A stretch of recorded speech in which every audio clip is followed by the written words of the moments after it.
The observation deck of the command vessel Dominion offered an unparalleled view of the blue-green planet below. Commander Kaisa Vextar stood with her hands clasped behind her back, her golden eyes narrowed as she studied her next conquest. Earth, final target in the Halaxian Empire's grand expansion. Primitive, she murmured, her voice carrying the metallic undertone common to her species. The crimson scales along her neck and arms gleamed under the ship's lighting. Their most advanced weaponry barely reaches beyond their atmosphere. Admiral Dren approached with a formal bow. The Scarlet Scourge prepares for another victory. The High Council anticipates your swift return. Kaisa's reputation preceded her across 17 star systems, 23 planetary conquests, 0 defeats. The most decorated warrior in Halaxian history, her crimson battle armor and double-bladed pike had become symbols of inevitable defeat for her enemies. Something troubles you, Commander? Dren asked, noticing her prolonged silence. Intelligence reports, Kaisa replied, activating a holographic display. Their resistance is unexpected. 3 of our forward scouts eliminated in their Arctic region. 5 more in what they call Australia. All by the same human tactical unit. The hologram shifted to show grainy footage of a tall human male directing operations during a skirmish with Halaxian forces. His movements were precise, his commands clear even amid chaos. When a Halaxian energy cannon targeted his position, he didn't flee but adjusted his strategy in seconds, resulting in the cannon's destruction. Commander Marcus Vale, Kaisa said, freezing the image on the human's face. Strong jawline, eyes that revealed strategic calculation even from a distance. Former Special Operations, now leading Earth's unified defense. Dren dismissed the concern with a wave. One clever human against our armada? The outcome remains inevitable. Perhaps. Kaisa replayed the footage, watching Vale's movements with professional interest. Yet he anticipates our techniques. Counter-strategies deployed before we complete standard attack formations. Luck, Dren insisted. Or basic pattern recognition. Kaisa's outer eyes narrowed. I've conquered worlds with technological capabilities far exceeding Earth's. None have resisted this effectively with so little. She touched the hologram, enlarging Vale's image. He doesn't fight like the others. There's elegance to his thinking. The Council expects Earth secured within 7 rotations, Dren reminded her. They've already scheduled the victory ceremony. As they should. Kaisa deactivated the display. Prepare the ground forces. I'll lead the final assault myself. After Dren departed, Kaisa returned to studying the slowly rotating Earth. Throughout her career, victory had come through superior strength, technology, and discipline. No enemy had ever truly challenged her tactical abilities. She felt something unfamiliar stirring within her, anticipation, certainly, but tinged with something else. Curiosity. Commander Vale, she spoke to the empty observation deck, testing the name. You've managed to intrigue me. Few have accomplished that feat. She activated her battle armor, the crimson plate sliding seamlessly over her scaled body, the neural interface connecting to her consciousness. As the helmet enclosed her face, Kaisa's 4 eyes glowed through the visor. Let us see if you're truly worthy of my attention. The Scarlet Scourge prepared for battle, unaware that this conquest would be unlike any before, and that the human commander watching her arrival from Earth would forever alter the course of her existence. The Rocky Mountain stronghold trembled under another bombardment from Halaxian warships. Commander Marcus Vale steadied himself against the command center's tactical table, eyes fixed on the holographic battlefield. They've adapted to our countermeasures faster than anticipated, his lieutenant observed. She's learning, Marcus replied, studying the crimson-armored figure leading the alien vanguard. The Scarlet Scourge doesn't repeat mistakes. 3 weeks into Earth's final defense, and Marcus had developed a grudging respect for the alien commander. Where other Halaxian officers relied on overwhelming force, Kaisa Vextar employed precision and adaptation. Each human victory came at greater cost as she refined her approach. Sir, Eastern Perimeter reports direct engagement, his communications officer called. The Scourge herself is leading the assault. Marcus grabbed his rifle. I need to see your tactics firsthand. Lieutenant Hernandez, you have command. Outside, the mountain air carried the acrid scent of plasma weapons and burning vegetation. Marcus navigated through defensive positions where human soldiers, outgunned but not outfought, held against technologically superior forces. Their strategy of unpredictable guerrilla strikes had frustrated the Halaxian war machine for weeks. He reached the ridge overlooking the eastern perimeter just as Kaisa's elite guard broke through. Her crimson armor gleamed amidst the chaos, her double-bladed pike cutting through defensive positions with terrifying efficiency. Her golden eyes scanned the battlefield through her helmet's visor, identifying weaknesses with uncanny precision. Marcus aimed his rifle, then hesitated. Something about witnessing her in combat, the fluid grace, the tactical awareness, felt almost like watching an artist at work. In that moment of admiration, Kaisa's gaze locked with his across the battlefield. Time seemed to slow. Recognition flashed between commanders who had studied each other through intelligence reports but never faced directly. In that brief connection, Marcus sensed something unexpected in those alien eyes, not hatred, but curiosity.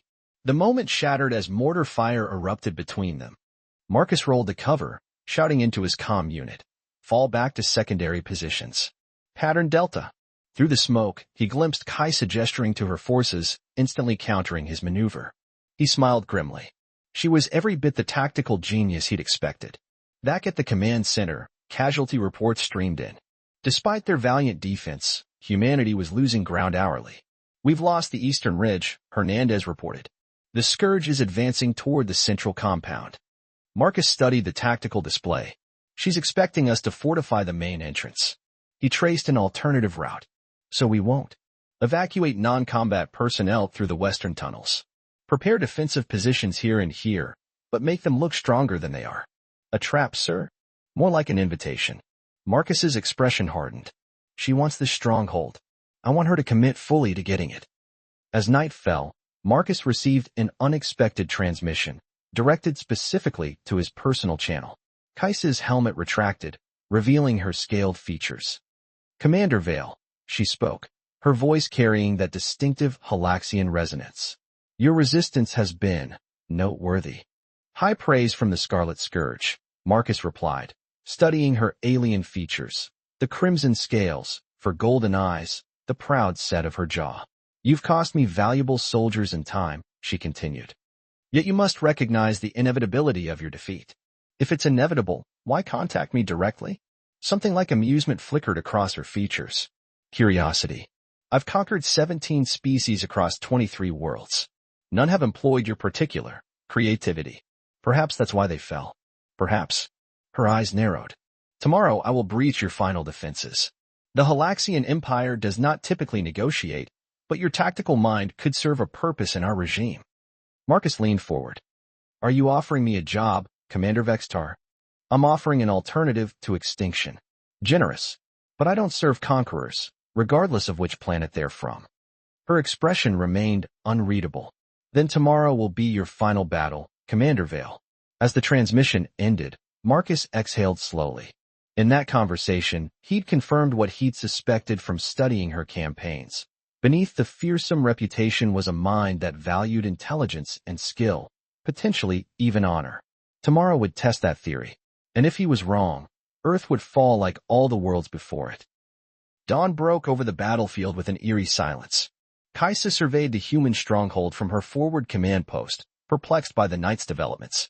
Vale's forces had abandoned positions she'd expected them to defend vigorously, while strengthening others with minimal strategic value. "He's playing a game I don't fully understand," she murmured.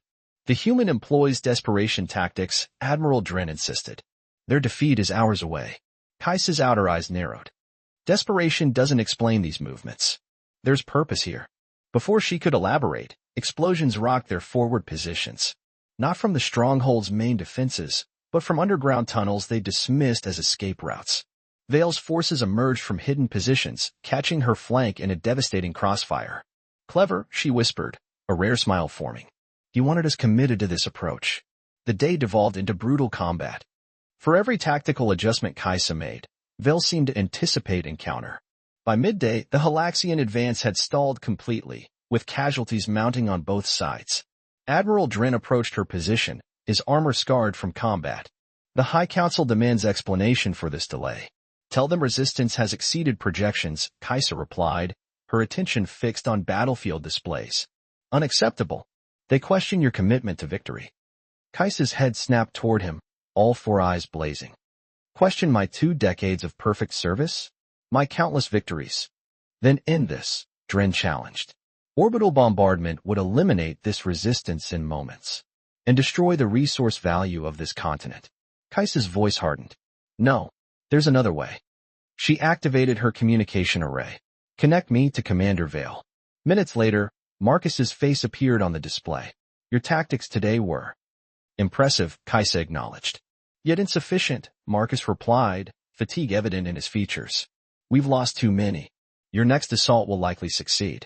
At considerable cost to both sides. Kaisa studied him. Our civilizations have traditions in common, Commander, including trial by combat. Understanding dawned in his eyes. You're proposing single combat?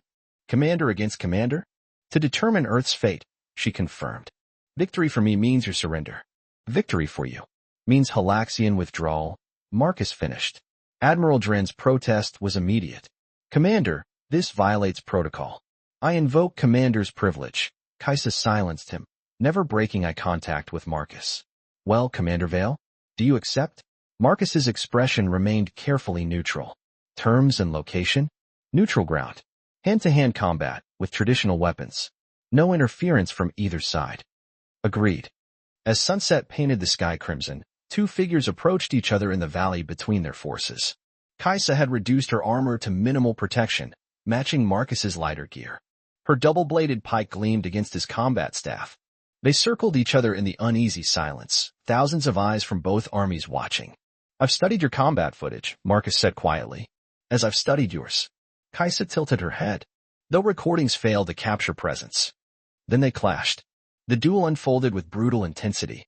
Kaisa's superior strength and reflexes met Marcus's unexpected fighting style, a combination of techniques she'd never encountered. While she landed heavier blows, he exploited weaknesses in her approach she hadn't known existed. Each time she adapted, he shifted tactics. When she drove him back, he transformed retreat into counterattack.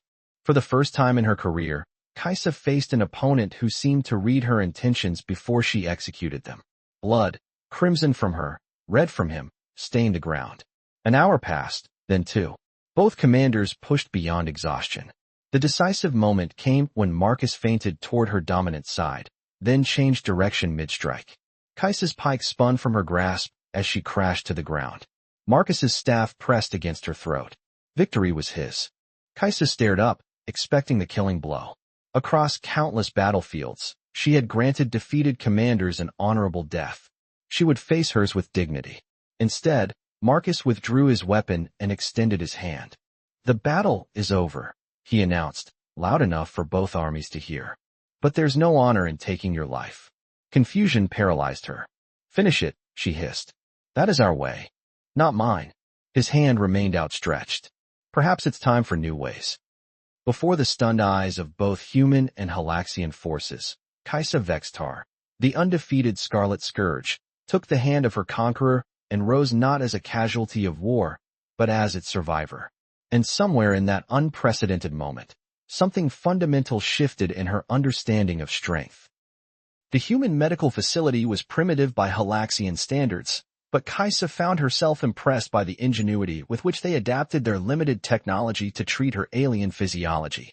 3 days had passed since her defeat, 3 days of painful healing, and even more painful reflection. The door slid open and Marcus Vale entered, carrying what appeared to be nutrition supplements calibrated for her biology. Your scientists work quickly, she noted, examining the container.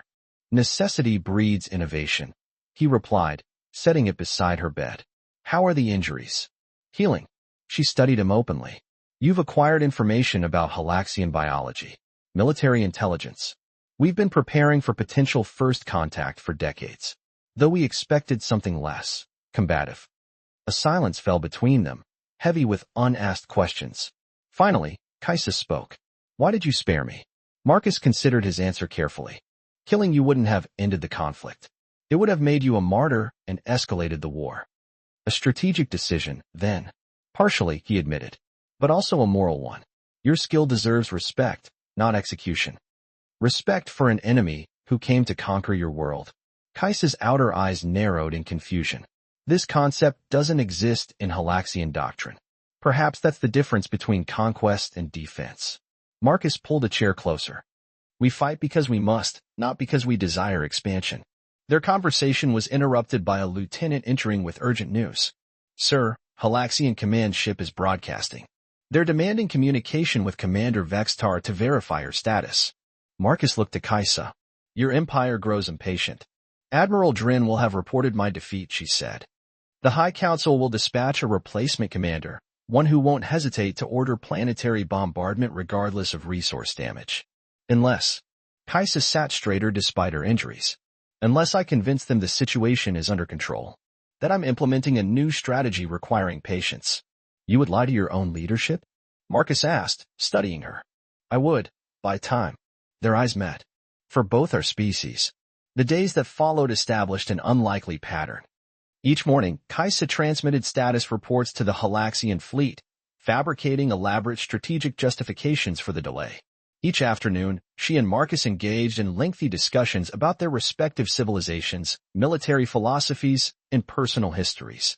Your species values individual thought to a degree that would be considered dangerous in mine, she told him during one such conversation. Yet it gives you adaptability we lack. While your unified purpose gives you advantages we struggle to match, he countered. There's strength in both approaches. Gradually, their discussions extended beyond military matters. Marcus introduced her to human literature, music, and art, concepts nearly foreign to Halaxian culture, where aesthetic pursuits were secondary to martial excellence. This concept of creating beauty without functional purpose, Kaisa mused, examining a landscape painting. It seems inefficient. Not everything valuable can be measured by efficiency, Marcus replied, his hand briefly touching hers as he turned the painting for better light. The unexpected contact created a moment of tension neither had anticipated. Kaisa found herself increasingly aware of his presence, his movements, his expressions, the timbre of his voice. It was unprofessional, unprecedented, and entirely unavoidable. 2 weeks after her defeat, Admiral Drin's ultimatum arrived. Produce results within 3 days or face replacement and execution for incompetence. Marcus found her staring at the message in her quarters. Bad news. My deception has reached its limit, she admitted. The fleet will attack regardless of my status. Then we have 3 days to develop an alternative.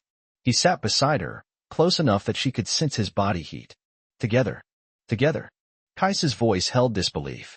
I remain your enemy. Are you? His gaze held hers. The woman who has spent weeks discussing philosophy with me, who has shared meals with my officers, who warned us of impending danger. I don't know what I am anymore, she confessed. Everything I believed defined me has been challenged. Marcus's hand covered hers, warm against her cooler scales. Perhaps that's not destruction, but evolution. The physical contact between them, commander to commander, human to Halaxian, broke final barriers of protocol and species. When his fingers intertwined with hers, Kaisa recognized the gesture for what it was, not just alliance, but connection. If I help you defend against my own empire, she whispered, there is no return for me. No, he agreed softly, but there might be something better than return. In that moment, their shared gaze carried understanding that transcended words. Enemy had become prisoner, had become ally, and now stood at the threshold of something neither had imagined possible. The command center buzzed with frantic activity as Earth's defense forces integrated Kaisa's intelligence about Halaxian battle protocols with Marcus's guerrilla strategies. 3 months since their duel, and the unlikely partnership had evolved into Earth's most effective weapon against the continuing invasion. The third battle group has broken formation, Kaisa announced, studying the tactical display. Your EMP barrage succeeded exactly as predicted. Marcus nodded, his shoulder brushing against hers as they leaned over the same console. The casual contact, once unthinkable between them, now passed without comment from either commander or their integrated teams. Admiral Krell is predictable, Marcus observed. Just as you said. My replacement lacks imagination. Kaisa's expression darkened. But he compensates with brutality. Reports streamed in from global defense positions. The combined human Halaxian rebel force, comprised of Earth's military and the growing number of Halaxian deserters inspired by Kaisa's defection, had achieved what once seemed impossible, stalemate against the Empire's superior technology. During a rare, quiet moment as teams rotated, Marcus found Kaisa alone in the observation deck, watching Earth's sunset paint the sky in colors remarkably similar to her own scales. Beautiful, he said, though his eyes remained on her profile rather than the horizon. I never noticed such things before, she admitted. Beauty seemed irrelevant to conquest. And now I see it everywhere. Her 4 eyes met his too. In skies, in purpose, in unexpected connections. The tension between them, built over months of shared strategy sessions, battlefield victories, and quiet conversations, crackled like electromagnetic energy. The High Council has declared me Vextar Nevkotari, she said quietly. Traitor beyond redemption. My name will be struck from Halaxian history. Do you regret it? He asked, moving closer. I rejected everything I knew. Her hand found his, the now familiar touch grounding her. For a cause I never imagined defending. For people who were once my enemy. Her voice softened. For one person in particular. Marcus's free hand traced the crimson scales along her jawline, a bold gesture that would have been unthinkable months earlier. I once heard a wise alien commander say that evolution isn't destruction, but growth. Her outer eyes narrowed in amusement. She sounds remarkably intelligent. She is. His face grew serious. And irreplaceable. The alarm klaxons shattered the moment. Lieutenant Hernandez's voice echoed through the facility. Multiple Halaxian warships detected entering atmosphere. Orbital bombardment commenced on secondary positions. They rushed back to the command center, professional personas instantly replacing personal connection. Krell is committing his reserves, Kaisa announced, scanning incoming data. This is their final offensive. Marcus studied the attack pattern. He's targeting our anti-orbital defenses. If those fall, nothing stops them from glassing the entire continent, she finished. The hours that followed tested every strategy they had developed together. Kaisa directed former Imperial ships now loyal to her, while Marcus coordinated ground forces. Their commands intertwined seamlessly, each anticipating the other's needs without discussion. As dawn broke, they faced the bitter truth. They were losing. Critical defense sectors had fallen. Remaining forces were surrounded. One option remains, Kaisa said quietly, bringing up schematics of the Halaxian flagship, the command vessel's reactor. If destabilized from inside, the resulting cascade would disable the entire fleet. Marcus understood immediately. A suicide mission. I can access the necessary systems. Her expression remained resolute. My final service to my new cause. Unacceptable. Marcus's voice carried the same commanding tone he'd used in their duel. We find another way. Together. There is no other way. Her hand found his uniform collar, pulling him closer with Halaxian strength. But I will not depart without claiming something I've wanted since I first recognized your worth. Their kiss, the first contact between human and Halaxian lips in galactic history, carried the intensity of warriors who understood mortality's shadow. Different physiologies, different worlds, yet in that moment, perfect alignment. When they separated, both breathless, Marcus held her gaze. That's why we find another way. That's why we always find another way. Inspiration struck like lightning. The communication array, if we repurpose it to broadcast on Imperial frequencies, we could trigger emergency shutdown protocols in their weapon systems. Kaisa finished, her eyes widening. Marcus, you brilliant human. As their teams rushed to implement the desperate plan, they stood momentarily alone amidst the chaos. Former enemies turned allies, turned something language had no proper name for yet. When this ends, Marcus said quietly, whatever comes next, we face it together, Kaisa completed, as we should have from the beginning. The Scarlet Scourge and the human who had changed everything moved forward, toward battle, toward an uncertain future, but unquestionably together. In their unlikely bond lay the promise of something neither Empire nor Earth had anticipated, not just coexistence, but connection across the stars.